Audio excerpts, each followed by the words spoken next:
25 मई से दून दिल्ली के बीच चलेगी वंदे भारत एक्सप्रेस। प्रधानमंत्री नरेंद्र मोदी नई दिल्ली से हरी झंडी दिखाकर करेंगे रवाना। मुख्यमंत्री पुष्कर सिंह धामी ने ट्वीट कर दी जानकारी।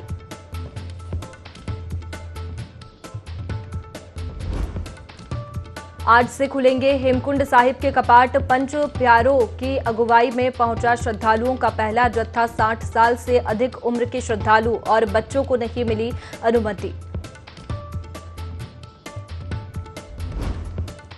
प्रदेश में एक बार फिर बदलेगा मौसम का मिजाज। पहाड़ से सटे 6 जिलों में बारिश के आसार। मैदानी इलाकों में गर्मी से राहत। चारधाम में पहुंच रहे रिकॉर्ड तीर्थ यात्री 10,77,000 भक्तों ने किए चारधाम के दर्शन। केदारनाथ में 3.5 लाख से अधिक श्रद्धालुओं ने किए बाबा के दर्शन।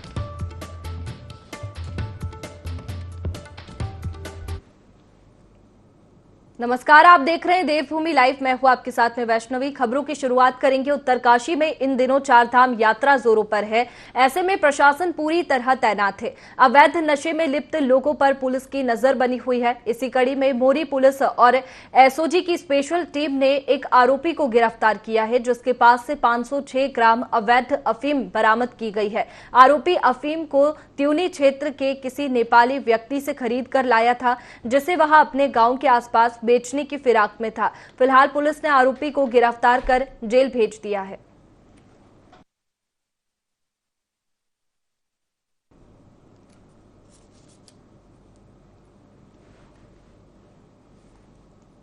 आगे बढ़ेंगे। लक्सर के महाराजपुर खुर्द गांव में भीषण सड़क हादसा हो गया है, जिसमें गांव 4 ग्रामीण गंभीर रूप से घायल हो गए हैं।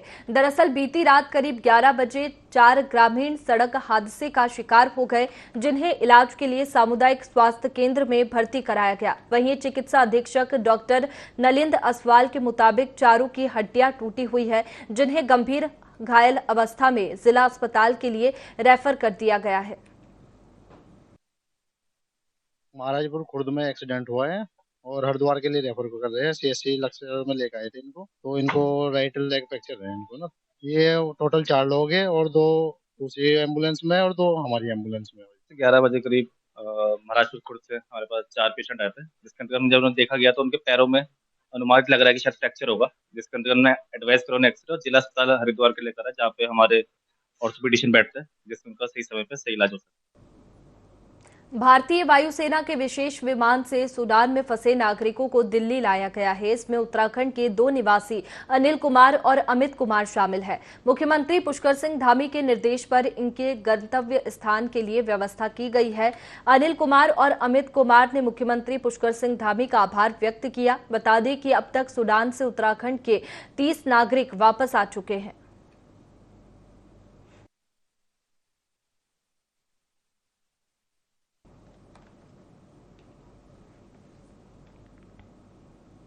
हरिद्वार में चेन स्नैचिंग के मामले लगातार बढ़ते जा रहे हैं। हाल ही में साय कोतवाली ज्वालापुर के क्षेत्र में चेन स्नैचिंग का मामला सामने आया है, जिस पर पुलिस ने तुरंत कार्रवाई करते हुए आरोपियों की तलाश शुरू कर दी, जिन्हें पकड़ने के दौरान पुलिस और बदमाशों के बीच जमकर मुठभेड़ हुई, जिसमें एक बदमाश घायल हो गया, वहीं एक मौके से फरार हो गया। बदमाशों के पास से पुलिस को एक तमंचा, 315 बोर, एक खोखा कारतूस और चोरी किए गए सामान बरामद हुआ है। फिलहाल पुलिस मामले की जांच कर रही है।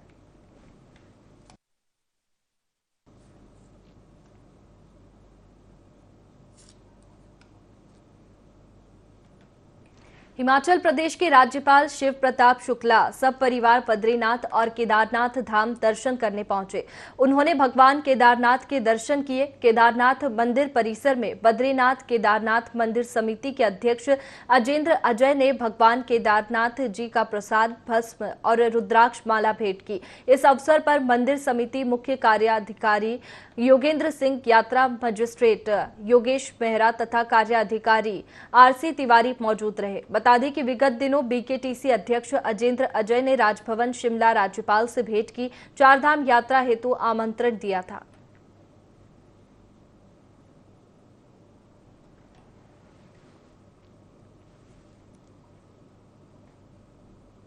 चलिए आगे बढ़ेंगे। चार धाम यात्रा ने रफ्तार पकड़ ली है। जनपद के दोनों धामों में एक दिन में 12 से 15 हजार से अधिक यात्री मां गंगा और यमुना के दर्शन कर रहे हैं। गंगोत्री धाम में अभी तक 2,06,540 यात्रियों ने मां गंगा के दर्शन किए। वहीं यमुनोत्री धाम में 1,37,471 यात्रियों ने मां यमुना जी के दर्शन किए और दोनों धामों में अभी तक 3,94,011 यात्रियों ने दर्शन किए हैं। गंगोत्री धाम के लिए 5,02,000 रजिस्ट्रेशन हो चुके हैं और यमुनोत्री धाम के लिए 5,12,000 से ज्यादा श्रद्धालु रजिस्ट्रेशन करा चुके हैं। वहीं धाम तक पहुंचने से पहले 15 यात्री मेडिकल अनफिट होने के कारण दर्शन किए बिना ही वापस लौटे हैं।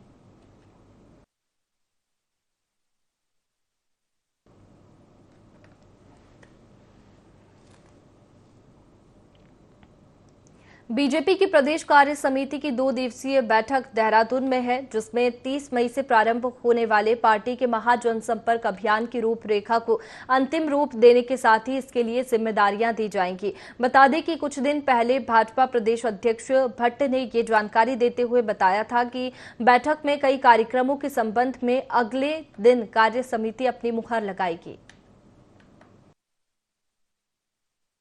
देखिए, जो जनसंपर्क अभियान हमारा शुरू होने वाला है, अगर देखा जाए तो भारतीय जनता पार्टी हर समय चुनावी मोड में रहती है और हमारा संगठन इतना विस्तृत है कि हर समय कार्यकर्ता लगा रहता है इसमें कार्य करने में। और जो हमारे यशस्वी प्रधानमंत्री नरेंद्र मोदी जी हैं, ये इसमें उम्मीद है कि पूरी तरीके से हम सबको उम्मीद है कि यहाँ आएंगे और जनसंवाद करेंगे, रैली करेंगे और लोगों से मुलाकात करेंगे जो हमारे रैली स्थल रहेगा। और आगे जनसंपर्क अभियान के तहत हम लोग जन जन से संपर्क करेंगे और इसको एक महा जनसंपर्क अभियान का रूप देंगे। नैनीताल जिला कांग्रेस कमेटी ने कांग्रेस के वरिष्ठ नेता महेश शर्मा के नेतृत्व में तहसील परिसर कालाढूंगी में धरना प्रदर्शन किया और पूर्व जिला पंचायत उपाध्यक्ष तारा नेगी पर लगे मुकदमों की निष्पक्ष जांच के लिए कालाढूंगी एसडीएम रेखा कोहली के माध्यम से नैनीताल जिला अधिकारी को ज्ञापन भेजा। वहीं कांग्रेसी नेता महेश शर्मा का कहना है कि 2 दिन पूर्व 2 पक्षों के बीच मध्यस्थता कराने के दौरान कई कहासुनी हुई और जिसमें पूर्व जिला पंचायत उपाध्यक्ष तारा नेगी पर लगे आरोपों की निष्पक्ष जांच के लिए ये ज्ञापन जिला अधिकारी को भेजा गया है।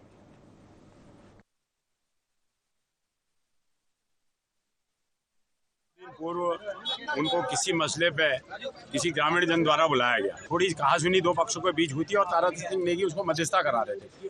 तो आज पता चला कि उनके कई धाराओं पर उनके मुकदमे लाद दिए गए हैं, जिसके कांग्रेस जन में आप देख रहे हो कि सैकड़ों की तादाद में यहाँ मातृशक्ति और नौजवान साथी यहाँ पहुंचे हुए हैं।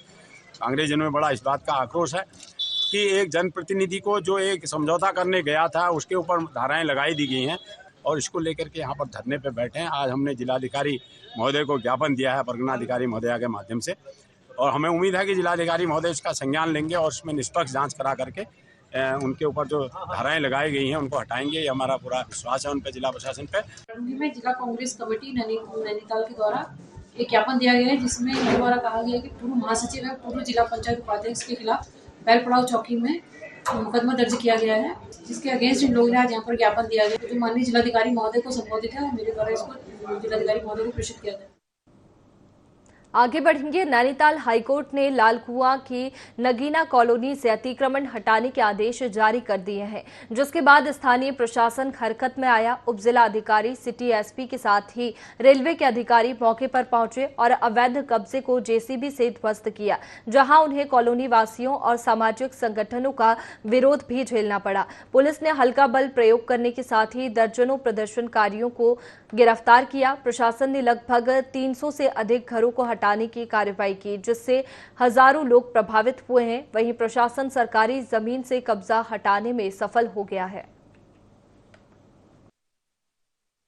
बसी हुई झुग्गी झोपड़ियां हैं जिनको रेलवे के द्वारा पहले नोटिस दिया गया था और जिस जमीन से अभी अतिक्रमण हटाने की कार्रवाई की जा रही है वो रेलवे की भूमि है और रेलवे को इस भूमि की अपने एक्सपेंशन के लिए आवश्यकता है। कुछ नई ट्रेनें अनाउंस की गई हैं रेलवे के द्वारा, जिसके लिए कुछ एक्सपेंशन यहाँ पर होना है उसमें हटाने की कार्रवाई आजकल चल रही है और लॉ एंड ऑर्डर के लिए पुलिस और हम लोग सब लोग यहाँ पर उपस्थित हैं। अभी जो प्रथम चरण में देखिए हटाए जाना अतिक्रमण, वो लगभग 400 मीटर का एक पैच है, उसमें लगभग 80 से 85 झोपड़ियाँ हैं, उनको हटाए जाने की कार्रवाई चल रही है। इसमें देखिए रेलवे है, रेलवे की ओर से अतिक्रमण हटाने की कार्रवाई की जा रही है और पुलिस विभाग और प्रशासन ये सहयोग के लिए, कानून एवं शांति व्यवस्था बनाए रखने के लिए ये मौके पर उपस्थित है। हाँ, अभी तक कोई विरोध इस तरीके की चीज़ें नहीं सामने आई हैं और लोगों को पता है कि मैं रेलवे की ज़मीन पर हूँ, तो वो अपना स्वतः भी खाली कर रहे हैं। कल के आदेशों के क्रम में नगीना कॉलोनी लालकुआ का अतिक्रमण हटाया जा रहा है, जिसमें हमारे जिले से 3 राजपत्रित अधिकारी, 8 एसओ इंस्पेक्टर और 1 कंपनी पीएसी और लेडी सब इंस्पेक्टर और लेडी कांस्टेबल लगाए गए हैं। इसके अलावा जीआरपी और ये जो रेलवे पुलिस है उनका फोर्स भी यहाँ पर उपलब्ध है, रेलवे के अधिकारी भी यहाँ मौजूद हैं और 5 जेसीबी यहाँ पे अवैध अतिक्रमण को हटाने के लिए कार्य कर रहे हैं। लालकुआ की नगीना कॉलोनी में आखिरकार लंबी जद्दोजहद के बाद यहाँ पर नगीना कॉलोनी में अतिक्रमण हटाने की रेलवे के द्वारा कार्रवाई शुरू कर दी गई है। और यहाँ पर दिखाना चाहूँगा मैं, यहाँ पर जो जेसीबी हैं 4 जेसीबी के द्वारा यहाँ पर लगातार अतिक्रमण को तोड़ने की यहाँ पर कार्रवाई चल रही है और जमींदोज किए जा रहे हैं, जिसमें कच्चे और पक्के भवन सभी शामिल हैं। साथ ही बताना चाहेंगे, इससे पूर्व भी रेलवे प्रशासन द्वारा 3 मई को यहाँ पर नोटिस दिया गया था और अपने 10 दिनों में घर खाली करने के नोटिस चस्पा किए गए थे, लेकिन 10 दिन बीत जाने के बाद लगातार यहाँ के क्षेत्रवासियों ने आंदोलन किया, लेकिन उसका कोई नतीजा नहीं निकल के आया। जिसके बाद इन लोगों ने हाई कोर्ट का रुख किया था, उत्तराखंड हाई कोर्ट में याचिका दायर की थी, जिसके बाद वहाँ पर याचिका जो है कल उसको खारिज कर दिया गया। याचिका खारिज होने के बाद इसको यहाँ पर नगीना कॉलोनी क्षेत्र को हटाने के हाई कोर्ट ने आदेश दिए, जिसके बाद जिला प्रशासन और रेलवे विभाग ने मिलकर आज संयुक्त रूप से अभियान चलाते हुए यहाँ पर अतिक्रमण हटाने की कार्रवाई शुरू कर दी है। मैं दिखाना चाहूँगा, यहाँ पर बड़े स्तर पे यहाँ पर जो सैकड़ों की संख्या में यहाँ पर जो घर हैं उनको यहाँ जमींदोज किए जा रहे हैं। लगातार यहाँ पर कई प्रकार के यहाँ पर डिपार्टमेंट भी मौजूद है, रेलवे विभाग के अलावा स्वास्थ्य विभाग और बिजली विभाग के अलावा यहाँ पर पुलिस प्रशासन भारी संख्या में यहाँ पर तैनात है और यहाँ पर लगातार जो है भारी पुलिस बल तैनात करके चारों तरफ से इसको घेराबंदी कर दी गई है। साथ ही कई लोगों को यहाँ पर विरोध भी देखने को मिला, जिसमें कई लोगों को गिरफ्तार भी कर लिया गया है। तो यहाँ पर लगातार जो है रेलवे की और जिला प्रशासन की कार्रवाई चल रही है और यहाँ रेलवे के द्वारा और जिला प्रशासन के द्वारा यहाँ अतिक्रमण हटाया जा रहा है। मैं मुन्ना अंसारी, IND 24 लालकुआ। हरिद्वार से खबर, जहां उत्तराखंड की आधा दर्जन रेलगाड़ियों में अतिरिक्त कोच की संख्या बढ़ेगी। मुरादाबाद रेल मंडल प्रबंधन के अधिकारियों द्वारा यह आदेश जारी किया गया है। आरक्षण सूची में बढ़ते प्रतीक्षारत आंकड़ों के मद्देनजर रेलवे ने यह आदेश दिया है। बता दें कि हरिद्वार अमृतसर हरिद्वार जन शताब्दी एक्सप्रेस में अतिरिक्त कोच बढ़ेगा।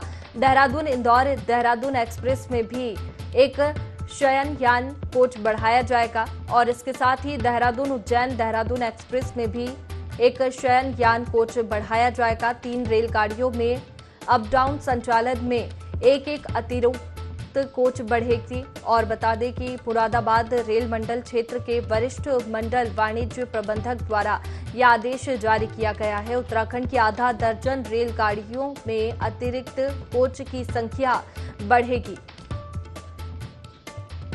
मुरादाबाद रेल मंडल प्रबंधन के अधिकारियों द्वारा यह आदेश जारी किया गया है। आरक्षण सूची में बढ़ते प्रतीक्षारत आंकड़ों के मद्देनजर रेलवे ने आदेश दिया है।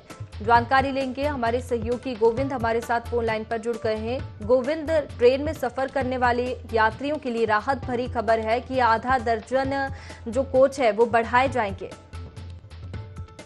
बिल्कुल, देखिए जब से कोरोना काल है, कोरोना काल से कहीं ना कहीं उत्तराखंड की जो रेलवे गाड़ी है उसमें कम देखी जा सकती है। अतिरिक्त जो है जो ट्रेनें थे कहीं ना कहीं उन पर भी अंकुश लगा था, लेकिन एक बार फिर जो है अब उत्तराखंड की तकरीब आधा दर्जन से अधिक रेलगाड़ियों में अतिरिक्त कोच बढ़ाने की यहाँ पर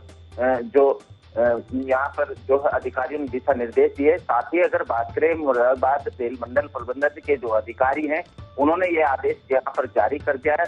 आरक्षण सूची के बदलते जो आंकड़े हैं उनके मद्देनजर जो है रेलवे ने यहाँ पर आदेश दिया है, क्योंकि अगर बात करें तो हरिद्वार अमृतसर और हरिद्वार जन शताब्दी एक्सप्रेस में भी अतिरिक्त यहाँ पर कोच को बढ़ाने का जो निर्णय अभी रेलवे विभाग ने किया है। अगर हम बात करें देहरादून इंदौर और देहरादून एक्सप्रेस की, तो उसमें भी अतिरिक्त कोच को बढ़ाया गया, क्योंकि अभी इस समय 4 धाम यात्रा भी चल रही है और कहीं ना कहीं 4 धाम यात्रा को लेकर भी एक बड़ा विकल्प यहाँ रेलवे ने देखा है, क्योंकि चारधाम यात्रा करने के चारधाम यात्रा के चलते हुए, क्योंकि उत्तराखंड में अन्य राज्यों के भी जो तीर्थयात्री यहाँ पर प्रवेश करते हैं, तो एक लंबे समय के बाद एक रेलवे ने यहाँ पर एक बड़ा अहम फैसला लिया, क्योंकि एक राहत बड़ी खबर है। कहीं ना कहीं जो रेलवे से जो सफर यात्री करेंगे, कहीं ना कहीं इन लोगों को एक राहत मिलती जरूर नजर आएगी। बिल्कुल, फिलहाल इस आदेश से जो यात्री है उनको राहत मिलेगी। बहुत शुक्रिया आपका जानकारी के लिए गोविंद।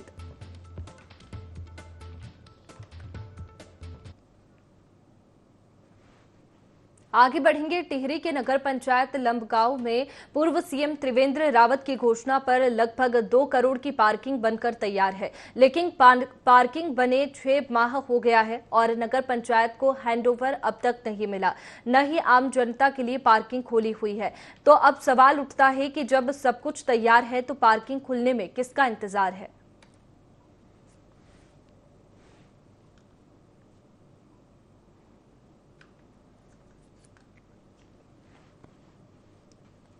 चंपावत के पूर्णागिरी धाम में काली मंदिर के पास अचानक एक दुकान में आग लग गई, जिसकी सूचना काली मंदिर पर तैनात पुलिस कर्मियों ने तुरंत भैरव मंदिर पुलिस चौकी को दी। पुलिस कर्मियों के साथ फायर ब्रिगेड का दस्ता घटनास्थल के लिए रवाना हुआ। वहीं तीर्थ यात्रियों को भैरव मंदिर पर दर्शन करने से रोका गया। फायर ब्रिगेड के जवानों ने आग पर काबू पाया। बताया जा रहा है कि दुकान के गोदाम में हुए शॉर्ट सर्किट से आग लगी है। घटना में किसी के हताहत होने की कोई सूचना नहीं है।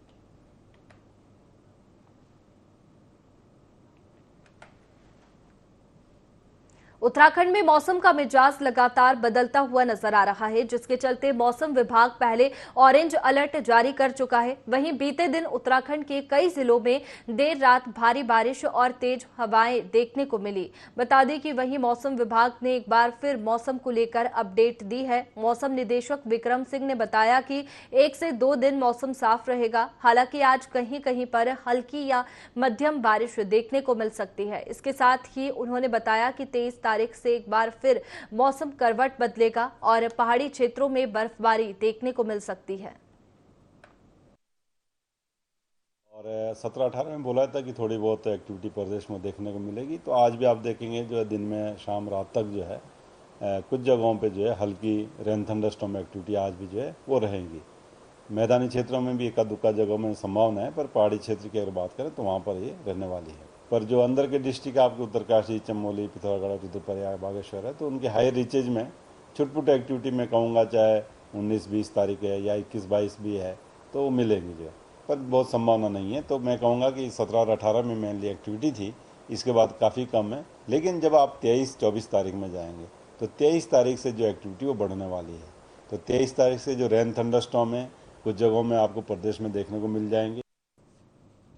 जनपद उधम सिंह नगर के जसपुर के गांव निवार मंडी में हाईकोर्ट के आदेशों के बाद उप जिला अधिकारी के नेतृत्व में अवैध अतिक्रमण पर बुलडोजर चलाया गया। बता दें कि निवार मंडी गांव निवासी एक व्यक्ति ने गांव में अतिक्रमण हटाने को लेकर हाईकोर्ट में PIL डाली गई थी, जिसमें हाईकोर्ट के आदेशों के बाद अतिक्रमण पर बुलडोजर चलाया गया। पहले जसपुर राजस्व विभाग ने गाँव में चिन्हीकरण कर 20 मकानों को नोटिस दिया था। हालांकि इस कार्रवाई से ग्रामीण आहत हुए हैं।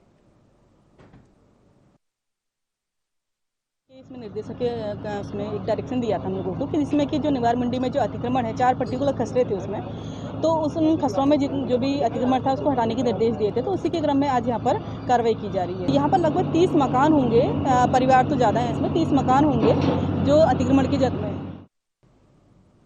उत्तराखंड के काशीपुर की सड़कों पर इन दिनों मौत मंडरा रही है। खुलेआम जंगली जानवर सड़कों पर घूम रहे हैं, जिसकी वजह से लोगों में डर का माहौल बना हुआ है। लोग बाहर निकलने से भी डर रहे हैं। हाल ही में 2 गुलदारों के बीच खूनी झड़प भी देखने को मिली, लेकिन काशीपुर रेंजर की ओर से गुलदार को बचाने के लिए कोई कदम नहीं उठाया गया। बता दें कि लोगों का कहना है कि उन्होंने जिम्मेदारों से कई बार सुरक्षा की गुहार लगाई, पर कोई सुनने को तैयार नहीं है और न ही कोई ठोस रणनीति तैयार की जा रही है, जिसकी वजह से लोग काफी परेशान हैं।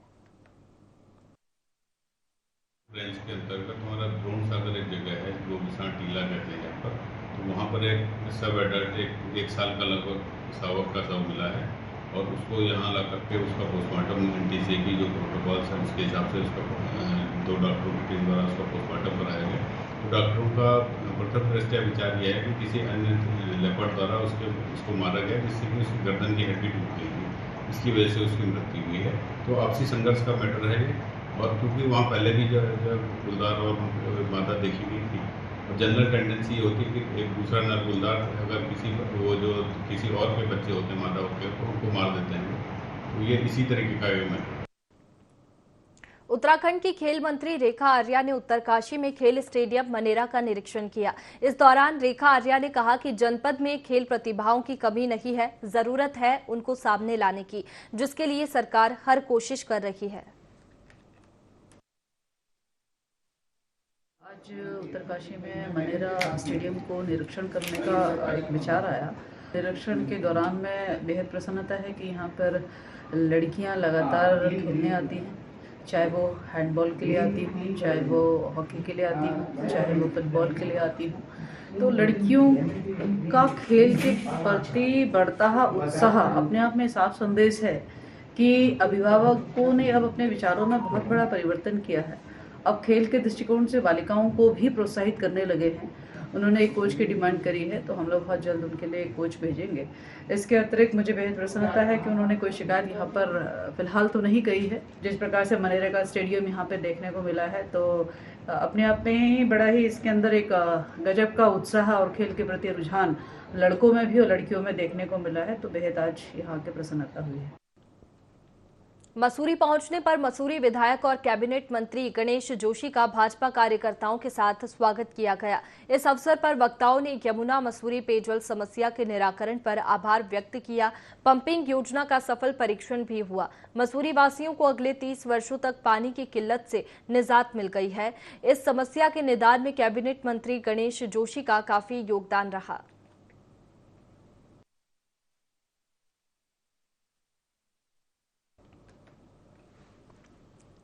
खबर चंपावत जिले के बनबसा नगर क्षेत्र से है, जहां एक पिकअप और स्कूटी के बीच जोरदार टक्कर हो गई। हादसे में 9 लोग घायल हैं, तो वहीं एक की मौके पर ही मौत हो गई।